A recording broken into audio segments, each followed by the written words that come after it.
Quelle serait l'éthique à avoir lors d'un débat non provoqué où l'on s'attaque à l'islam? Vous savez, une personne qui s'attaque à l'islam, la véhémence qu'elle a à l'intérieur, la violence qu'elle a à l'intérieur pour s'attaquer à l'islam, c'est généralement symptomatique d'une chose qui ne va pas. Soit elle a des convictions fragiles qui font qu'elle n'est pas sûre de ce qu'elle défend, soit elle a un penchant vers l'islam elle-même qui fait qu'elle essaye un peu de refouler cette tendance qu'elle a vers l'islam, ou soit elle a des problèmes dans sa vie qu'elle veut satisfaire par un déferlement de haine et elle a trouvé comme catalyseur ou comme paratonnerre l'islam. Donc une personne qui met de la haine dans le débat, cette personne-là, il n'y a pas meilleur moyen de lui répondre que de répondre par le meilleur des comportements, par le respect, par la bienséance. Wallahi al-azim, il n'y a pas meilleur. Il n'y a pas meilleur. C'est pour ça que beaucoup de fois, je vois des gens insultés dans le débat. J'ai envie de dire, j'interviens pas généralement quand je vois ça, mais j'ai envie de dire, ne continue pas, t'as perdu. C'est toi qui as perdu déjà. Tu as perdu parce que tu n'as pas su faire primer l'intelligence dans le débat sur la bassesse animale et sur les pulsions. Parce qu'en vérité, ça c'est comme deux chiens qui se voient dans la rue, akramakumullah, ils vont se sauter au cou. Jamais on va voir des chiens prendre un thé et dire « Moi, je ne suis pas d'accord avec ton avis. Moi, je pense que cet os-là, il doit se mâchouiller de telle manière. » Non, jamais on va voir ça. Parce que leur technique, c'est de se sauter à la gorge l'un et l'autre et de s'ensanglanter l'un et l'autre. Donc, si on a un chien avec nous, on doit être assez intelligent pour être au-dessus de lui et lui dire « Assis ». Voilà, avec le hujja al-burhan, avec les preuves et les arguments. Assieds-toi, regarde.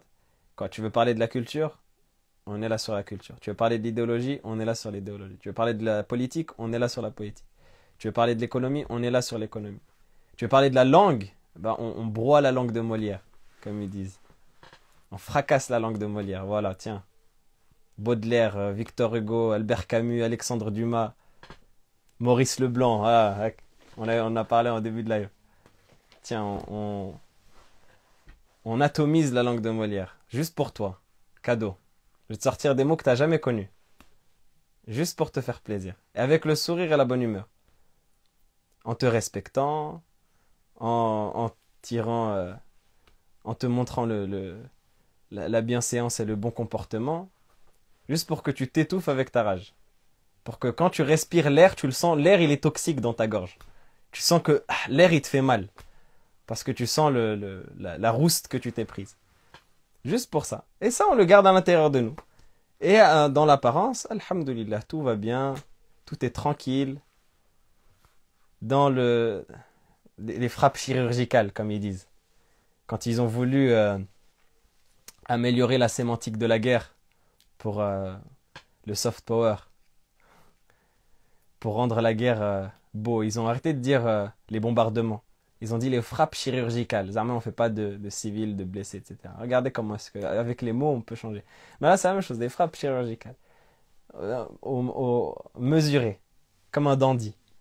Dans la finesse, dans la noblesse, dans les règles de l'art. Voilà comment réagir à un débat. Et plus on va être dans la bienséance, et plus ces gens-là, ils vont pas comprendre. Ils vont avoir un bug dans leur matrice. Ils vont dire, mais attends, c'est ces sauvages-là, c'est l'ensauvagement qui nous parle comme ça, c'est les séparatistes qui nous parlent de cette manière-là, avec gentillesse, avec comportement. Et wallah, sincèrement, des fois, c'est des personnes qui, même des personnes qui ne se rendent même pas compte. C'est des personnes qui ne se rendent même pas compte. On a cité tout à l'heure le fait que ça peut être symptomatique d'un mal, mais parfois c'est juste par mimétisme. C'est juste parce que, voilà, on est dans un cercle fermé, on est dans un... Vous savez, comme on en parlait sur Twitch pour ceux qui étaient présents, les réseaux sociaux ils facilitent la polarisation du débat parce qu'on ne suit que ceux avec qui on est d'accord et ceux avec qui on est d'accord nous suivent et donc ça fait un petit peu des petites sectes et ça fait des bulles et lorsque les bulles elles se rencontrent, elles explosent. Et donc peut-être que des fois voilà ils sont un peu... vous savez la mayonnaise elle monte et on commence à... La moutarde elle monte au nez, ils commencent à se prendre la tête les uns les autres et quand ils arrivent ils sont chargés à bloc. Ils ont cette cette électricité en eux où on sent que voilà, c'est comme un nuage plein de foudre qui n'attend juste que le paratonnerre pour s'exploser dessus. Et quand on leur confronte de la gentillesse et de la douceur, ben, des fois ça les désarçonne. Ça fait pchit. Vous savez, c'est un peu comme si vous avez une casserole qui est brûlante, qu'on a mis sur le feu pendant pendant un long moment. Et on met de l'eau glacée dessus. Vous voyez l'effet que ça fait? Le pshhh, comme ça là. Même parfois ça peut faire un grand bruit. Ben, c'est le même effet. Mais sauf qu'au final, qu'est-ce qui gagne? Ben, c'est l'eau.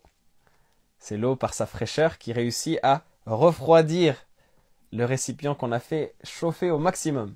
Et en quelques secondes, la chaleur a disparu. C'est cela qu'Allah subhanahu wa ta'ala dit dans le Coran.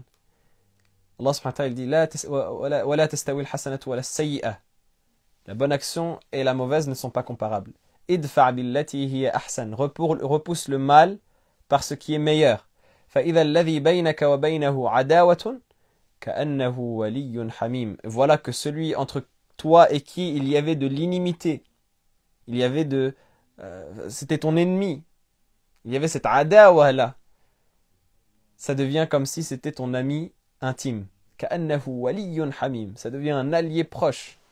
وَلَا يُلَقَّاهَا إِلَّا الَّذِينَ صَبَرُوا وَلَا يُلَقَّاهَا إِلَّا وَمَا يُلَقَّاهَا إِلَّا ذُو حَظٍّ عَظِيمٍ وَمَا يُلَقَّاهَا إِلَّا الَّذِينَ صَبَرُوا وَمَا يُلَقَّاهَا إِلَّا ذُو حَظٍّ عَظِيمٍ. Mais ça ne peut être atteint que par ceux qui ont fait preuve de patience. Et ça ne peut être atteint que par ceux qui ont une grande part. C'est-à-dire que ça demande énormément de patience, d'endurance, ça demande de la bienséance, ça demande de l'éducation, ça demande de la prise sur soi. Mais au final, c'est cela la véritable réussite. C'était comme ça que le prophète alayhi sallam répondait. Le prophète sallallahu alayhi wa sallam répondait avec justice, avec harmonie, il répondait avec équilibre dans ses propos. Il n'était pas dans l'insulte, il n'était pas dans... Lorsqu'une personne elle se rabaisse, ne te rabaisse pas à son niveau. Pourquoi est-ce que tu vas te rabaisser à son niveau? Lui, il est parti dans les égouts, il a plongé dans la fosse sceptique. Pourquoi est-ce que tu vas plonger avec lui? Non. Toi, tu dois t'élever. Toi, tu es fait pour être un aigle qui vole dans le ciel. Pourquoi est-ce que tu te rabaisses au niveau du rat qui rentre dans les terrils, dans les trous et qui va chercher les saletés? Non, au contraire. Dans toutes tes positions, tu dois te dire que tu représentes l'excellence. Même si c'est quelque chose que tu n'as pas cherché. Alhamdulillah. On est une religion dans laquelle le prophète sallallahu alayhi wa sallam il a été envoyé pour parfaire les bons caractères. Le prophète sallallahu alayhi wa sallam dit Innama bu'ithtu li utammima makarim al-akhlaq. J'ai été envoyé pour parfaire les bons caractères. Pourquoi est-ce que tu vas te rabaisser? Pourquoi est-ce que tu vas te rabaisser aux insultes et à la saleté et tu vas t'éclabousser? Et je vois des gens qui utilisent des grossièretés, subhanallah al-azim. Est-ce que tu penses vraiment qu'avec les grossièretés que tu dis, la personne elle va se recevoir un frais de porc ou une autre insulte pas jolie à entendre? Et elle va se dire, ah, c'est vrai, il a raison. Ashhadu an la ilaha illallah, ashhadu anna Muhammadan rasulullah. Non. En vérité, quand tu insultes ou quand tu laisses ta colère paraître, tu ne satisfais que ton ego, tu te satisfais toi-même. Tu ne satisfais pas la religion d'Allah subhanahu wa ta'ala. Tu ne veux pas élever la religion d'Allah, tu veux élever ton ego. C'est toi à l'intérieur, parce que tu sens que ça brûle à l'intérieur et tu as envie d'insulter. Parce que tu veux montrer que toi, tu gagnes. C'est pour ça que des fois, il y a des personnes qui rentrent dans des débats, qui veulent provoquer le débat pour montrer que c'est elles qui gagnent. Parce qu'elles veulent appuyer. Et si demain elles changent d'avis, elles vont avoir la même véhémence à défendre leur changement d'avis et leur opinion. C'est pour ça qu'on voit des personnes aujourd'hui qui se prétendent apostates. C'est des personnes qui n'ont... Généralement, le niveau, il est très faible. Une, elle dit, ouais, c'est parce que Chronopost, ils m'ont livré mon Coran en retard. L'autre, il dit, oui, c'est parce que... je sais plus ce qu'il disait, l'autre, que j'avais vu la dernière fois. Oui, c'est parce que... Je sais même plus. Voilà, des futilités, des stupidités. C'est parce que j'en avais marre de manger du riz. Je voulais manger de la blanquette de veau. Des arguments vraiment au niveau du sol. Et ces personnes-là, on voit que la même véhémence qu'il avait, mais ils la transposent. C'est pour ça qu'ils sont violents. C'est pour ça qu'on les entend parler. Si tu as trouvé la paix en dehors de l'islam, comme il dit, va, trouve la paix toi et fiche-nous la paix à nous. Voilà, va trouver ta paix intérieure, va dans l'Himalaya, ou je sais pas où tu vas aller, mais pourquoi est-ce que t'es pas apaisé? Soi-disant, quitter l'islam, ça t'a apporté la paix intérieure. Mais pourquoi tu es toujours là sur les réseaux sociaux à dire apostat, ex-muslim, ex. ex-muslim, mais c'est comme ex-amoureux. C'est comme le proverbe tunisien, il dit "Lan hubbak lan habbak lan nasbra alik." Ni je t'aime et ni je peux patienter de te voir en dehors de ma portée. C'est non, il faut que j'ai toujours une crise obsessionnelle. Il faut que je suive, il faut que je sache, il faut que je montre que non, ça n'est pas. Donc c'est révélateur d'un mal-être ça. Et donc ça montre que la personne qui va être dans la véhémence, en vérité, elle va pas être mieux que la personne qu'elle critique. La personne qui est dans la violence, dans l'insulte, dans la moquerie, ça c'est des personnes qui sont pas. On peut même l'ironie par exemple, on l'utilise intelligemment. C'est comme l'épice dans un plat. Si tu mets trop d'épices dans un plat, ça devient immangeable. Si t'en mets pas, c'est fade. Donc même l'ironie, la moquerie, tout ça, c'est comme une épice. Ça a été utilisé dans le Coran, par exemple la fin de Surat Al-Mutaffifin. فَالْيَوْمَ الَّذِينَ آمَنُوا مِنَ الْكُفَّارِ يَضْحَكُونَ par exemple. Donc voilà, il y a tous ces versets-là qui montrent qu'on peut utiliser la moquerie et l'ironie, mais bien dosé, intelligemment dosé. Voilà, comme dans les. Inspirez-vous des joutes verbales et des réparties des grands auteurs.